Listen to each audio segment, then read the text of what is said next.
Morning, everybody. The scripture for today comes from the book of Colossians, chapter 3, verses 15 and 19. And let the peace of Christ rule in your hearts, to which indeed you were called in one body, and be thankful. Let the word of Christ dwell in you richly, teaching and admonishing one another in all wisdom, singing psalms and hymns and spiritual songs with thankfulness in your hearts to God. And whatever you do, in word or deed, do everything in the name of Lord Jesus, giving thanks to God the Father through him. How many times do you thank God for something? When you narrowly escaped getting into an accident? When you suddenly remembered why you went to the kitchen? Gratitude is something that requires attention. When we take the time to focus on it, it opens our eyes to the things that we have taken for granted, like waking up to a new day, ho-hum. Being able to physically be capable to do most basic tasks. Being able to hear, see, comprehend, and have a conversation. Being able to drive and to get around without much challenge. I'm sure that we've all thanked a service member for their service, and maybe even paid for their meal. How many times have we thanked a police officer, a fireman, an EMT? One of the hardest jobs is to be in the service of others. Many times it's a thankless job, and one that comes with a lot of frustration. By showing those first responders some gratitude, it reaffirms their personal commitment to the community. It's like being an employee, and your boss takes a moment out and thanks you for doing a good job. The realization that you're valued and appreciated is significant to others. If those first responders had any doubts about their impact, well, it's usually restored by demonstrating our gratitude. And those are just a few of many things that we should be grateful for. I understand that some things are taken for granted, things that we do most every day, and in doing so, they've become routine. That means those things don't stand out,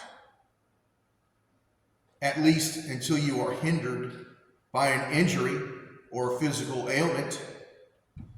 Then we look back on when we were able to seamlessly get around without much effort. I used to have great strength, and sadly, it's been fleeing away. And I find myself needing assistance at times, which is extremely disheartening because I very rarely ever ask for help. I was telling Mary earlier, we have a golf cart that we used for camping, and now that we don't camp anymore, I was using it around the property. Well, one day, as I was driving it, one of the batteries exploded, and the batteries are located underneath the seat. Well, those are 80-pound batteries. And I could probably pull one out with one hand back in the day, but I got them out, but I couldn't do anything else with them. So when we decided it was time to replace the batteries, I had Gina help me put them in the back of the truck. And that was a struggle for both of us. I get to advance, the guy comes out, takes them, and he helps me put the batteries that we got back into the truck. And I called my daughter's fiance, they've been here a couple times. And he came over and he took him out of the truck for me and put him in the golf cart. And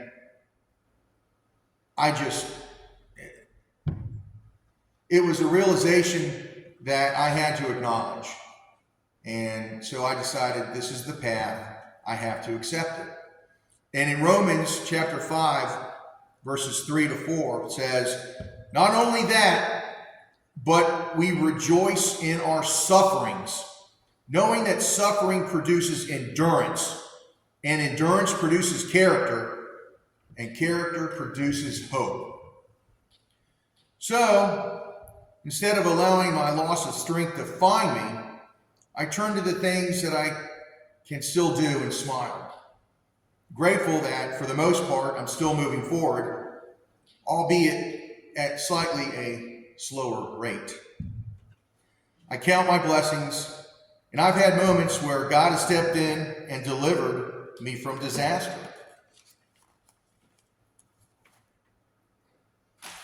And I've mentioned this in the past, and one of those circumstances was when I interviewed for a job with Beneficial, which was a secondary lender. And this is back during the housing boom. And these people were making money hand over fist. And I interviewed, the manager's like, you're just the guy I need. I interviewed with the regional or the district manager, and he didn't hire me. I was furious. And I said, why? He goes, well, your resume, you've gone from job to job. I said, well, yes, I explained that to you. So let me explain it to you again. It's my responsibility to find the company that's going to value what I have. And if I can get more money and the respect that I deserve, I'm going to take that. And every job that I've had has been one that's given me more responsibility and has allowed me to make more. No, I'm not going to hire you. And this was back in the day when I would get really, really angry.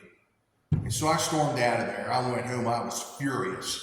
I called the manager that interviewed me, and in a nice way, I explained what happened. He said he was going to try and fix it. But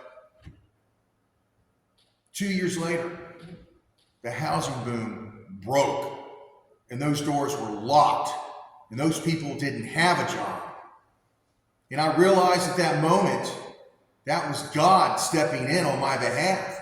Because what I wanted, what I thought I wanted, what I knew I needed, wasn't for me. Wasn't for me. So like the golf cart realization, those times of suffering, if you will, allowed me to recognize that God was looking out for me. I had the benefit of assistance with the batteries. I was prevented from walking into a disaster with the secondary lender. I look back on that job and realize I most likely would not be here, right here before you today. It is our nature to want to know what is happening and why. That's not up to us. What is up to us is to trust that it's in God's hands, and we just need to give it to God and to pray on it. And that's an extremely difficult thing to do. Just because we're not worried doesn't mean we don't care. It just means we're not going to allow the situation to consume us. And believe me, that sounds much easier to do than it is. And I'm a living testament of that. Yet it's like exercise. Once you do it a few times, it becomes a natural part of who you are. I'm grateful for knowing this fact, and I've given much to God, and I can say that I'm better because of it and of his interventions. I thank God every day, multiple times a day, for his blessings on my family, my friends, my church family, and those I've yet to encounter. And I say the Lord's Prayer typically a couple times a day on average, as a way of showing my appreciation and thanks to God for allowing me to be a part of his plan, and for him not turning his back on me when there were plenty of times anybody else would have done so. When I'm working and I'm sweating, and out of nowhere comes a cool breeze, I stop. I look up and I smile, and I say, thanks, God. I appreciate that. And I would encourage everyone to take a moment every day and talk to God. Let them know what you're grateful for. Your job, your health, your friends, maybe your personal relationship with them.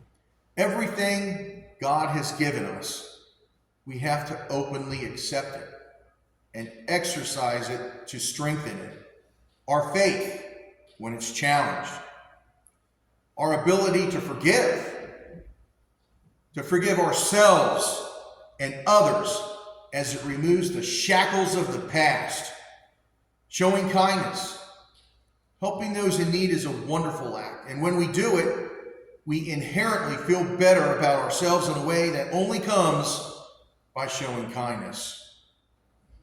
Giving things that we can't control to God.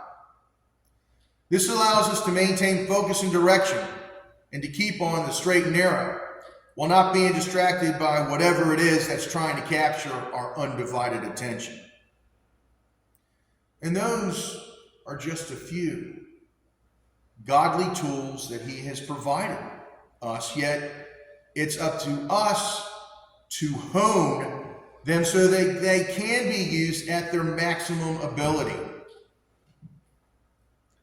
View it like Pee Wee football versus the NFL. It requires us to have focus, discipline, and effort to build those tools to reach their potential. I'm sure that we've all seen someone in our time who emits an aura that personifies all those tools, yet they don't flaunt it as if they're better than anyone else. It's in the way they handle themselves, their body language and their actions. A sense of confidence, if you will.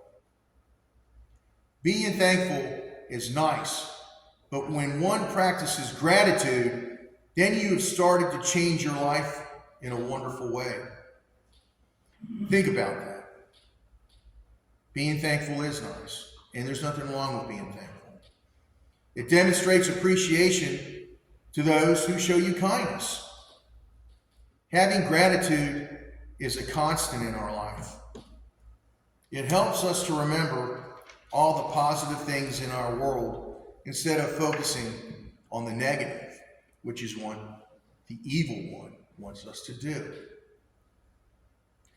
I would encourage you to spend the week by demonstrating gratitude. First, to God for the little things we experience, and then to others you come across, family, friends, co-workers, and strangers. And I'll tell you a story about gratitude. And most of you have heard this story. For those of you that haven't, when I was 11 or 12, a friend and I went to Busch Gardens.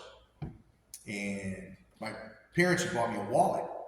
The first stage of being a young man, if you will. And in my wallet, I had my Busch Gardens pass. Now that pass was $25 back then. And $25 today would be like $75. So we're out having a good time. And I reach back to grab my wallet and it's gone. I didn't know what to do. All I could think of was that my pass. So my friend's like, well, let's go to the lost and found. And we did. And there was a young lady there, a college student. And I asked if anybody had returned a wallet. And she said, yeah. And she looked. She goes, I believe this is yours. And she opened it up and I could see that it was my pass. And I was, oh, thank you. And as we were walking away, I opened it up. There was a $20 bill in there. And I'm like, wait a minute. I spent my money. So I went back. I said, excuse me. And she was watching me. And when I turned around, she was smiling as I was walking back. I said, excuse me, this isn't mine. And as the thinking of a child, I envisioned this person pulled my wallet out by mistake and put the $20 bill in there thinking it was their wallet. And she's like, what's wrong? So I said, this money isn't mine. And she said, well, the gentleman that turned that wallet in wanted me to tell you, if you came back, that he wanted you to enjoy the rest of your day at Busch Gardens. And that happened 46 years ago. And that's the impact that act of kindness had on me. And I've tried to show and demonstrate that kindness because I've been grateful for that day ever since. And I didn't know this man and he didn't know me, but that's the impact that act had. Imagine if we all did something similar, not giving money away, but an act to someone in need. The folks out there in Tennessee, North Carolina, isn't it amazing how one simple act of kindness so many years ago has had an impact on me today? And I'm sure all of us at one point can think back to a moment when something similar happened that we were extremely thankful for, and it helped us to be who we are today.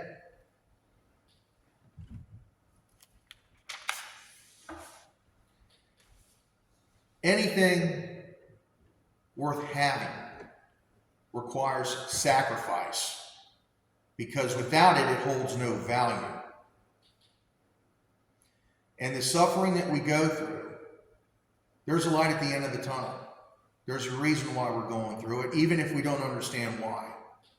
And while we're going through that suffering, we need to keep in mind the good things in our lives. Our friends, our spouses, our family. That's what we need to focus on, and just continue to pray for God's intervention. And it will come. It will come. It might take some time. It took me 57 years to get to where I'm at right now, to be before you. And I never would have thought that I'd be up here preaching. But I'm grateful for it. My relationship with God is much stronger because of the sufferings that I've had to go through.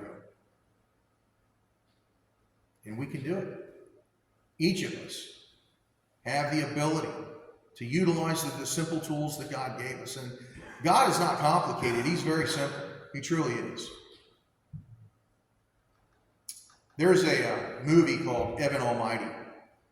And in it, Morgan Freeman plays God. And in the movie, the wife of Evan is in a restaurant, and she's eating, and Evan's been told by God to build an ark. And then he looks like Noah. He shaves, but the beard comes right back. And he's having to wear the garb that Noah wore, and he puts a suit on over it, thinking he's going to get away with it, and it doesn't work. And he was an elected representative of Congress, okay? So his wife is trying to understand all this, and he's building this. All this equipment shows up in the side yard, and he starts building the ark, right? People think he's nuts. So his wife is in the restaurant by herself. It's like an Applebee's or whatnot. And, Morgan Freeman dresses a waiter, and he looks at her, and he goes, "Are you okay?" And she's like, I'm having some issues." And he goes, "Well, have you asked God for help?"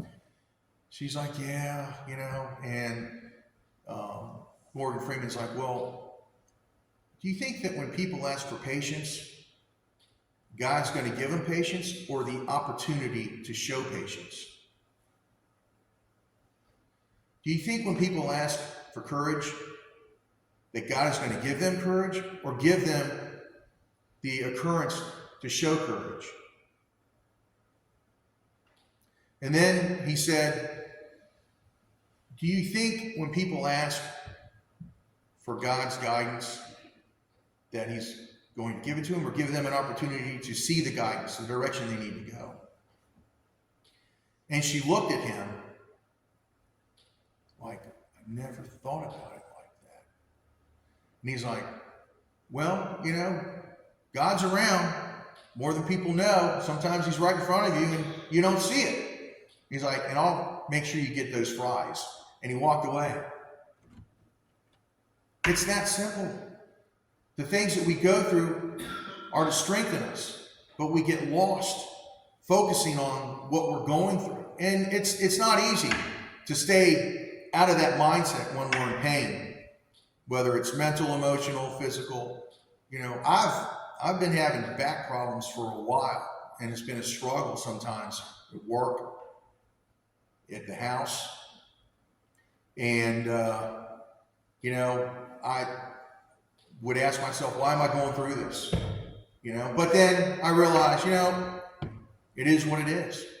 And that's when I started to focus on the things in life that truly matter. The good things, the fortunate things, the blessings that I have. I can still work, I can still move around. I can get from point A to point B. And we have the strength within us. And with God's guidance, we can get through just about anything. And I just remember communion. The Last Supper. Christ knew what was going to happen. He knew Judas was going to betray him. He knew Peter was going to deny, his best friend was going to deny him 3 times when Christ needed him most. And he knew what was going to happen. And he could have called the angels, said, "The heck with this," but he didn't. He went through that pain. And he had the ability to not do it, but he did on our behalf. Because he knew if he called the angels, then the disciples would think, well, we can't have an impact because we don't have that power. And that's sacrifice. We're very fortunate. And we should never forget the pain that he endured for us.